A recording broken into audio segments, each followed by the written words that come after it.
Jean-Paul Lechien, bonjour. Bonjour. Vous êtes président de l'IPAD, donc l'Institut de prévention des accidents domestiques. Alors Jean-Paul, qu'est-ce qui distingue la préventitude de la prévention et est-ce que vous pouvez nous donner des exemples concrets?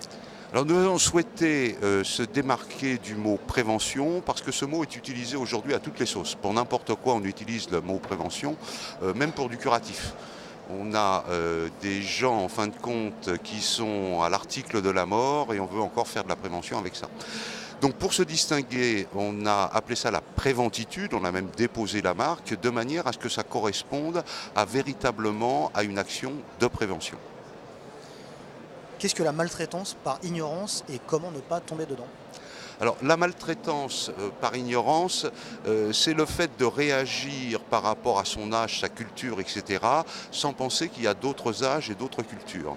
Donc pour prendre un cas concret, si j'ai une personne d'un grand âge avec une cataracte, si j'ai un spot dans les yeux comme je l'ai maintenant, je vois rien du tout, je ne vous vois même pas. Donc il faut que je sois systématiquement dos à la lumière. Donc si je veux me promener avec un grand âge, je vais regarder quelle est la route qu'on peut faire où quand le soleil est face à moi, je suis à l'ombre et où pour revenir, je vais avoir le soleil dans le dos. Donc ce serait en fait adapter les gestes, la parole et une attitude face à des gens qui sont en difficulté? Tout à fait. Hein, le souci que l'on a aussi, c'est que lorsque l'on est ensemble, c'est de parler systématiquement. Si on reste une heure à se regarder dans le blanc des yeux sans parler, on trouve ça complètement déplaisant. Chez le grand âge, ça n'a aucune espèce d'importance.